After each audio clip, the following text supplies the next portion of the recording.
And now your first alert forecast with meteorologist Kevin Phelps. Well, things have calmed down in wake of our passing cold front here yesterday evening. For much of the metro and areas north of I-80, kind of lucked out and missing out on some of the strong and severe storms. But boy, southeast Iowa, even down near Macomb, very large hail, maybe even an isolated tornado near the Macomb airport. But hey, for Dubuque now, all the way to Tipton, to Ottumwa, into Rock Island, we have nothing but clear skies. Much quieter and much cooler start here across our area this morning, despite having all that sun on the way.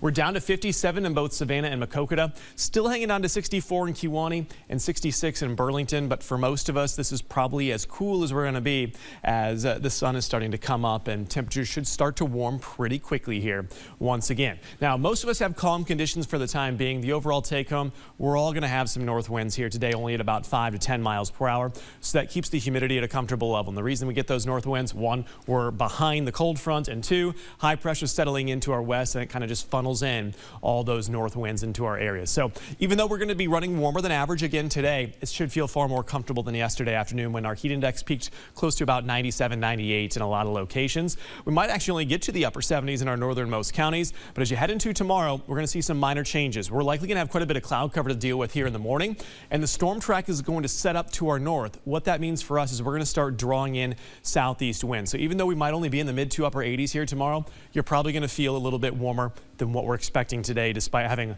a lot more in the way of cloud cover. Now, storms will pass us to the north here heading into Sunday morning, and then by Sunday afternoon, here comes the heat and humidity. Widespread highs in the 90s, potentially the mid 90s, and as that humidity continues to rise, we're probably going to have that heat index over 100, which in turn would lead to some first alert days and probably some heat advisories, because the problem is we're going to get 2, maybe even 3 days in a row of these really kind of just very humid conditions. It does not give us a chance to cool off at night either.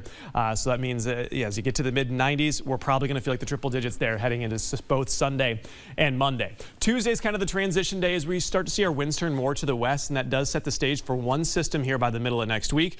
Right now, we're calling for a chance for a few showers and thunderstorms. No big cool down behind that system, but it should start to feel a little more comfortable as we're still in the upper 80s and low 90s next Thursday. Well, hang on to your hats, race fans. Summer Nationals is this weekend in Cordova. TV6's Larry Goodwin is live from the Dragway this morning. And Larry, what can you tell us about the action-packed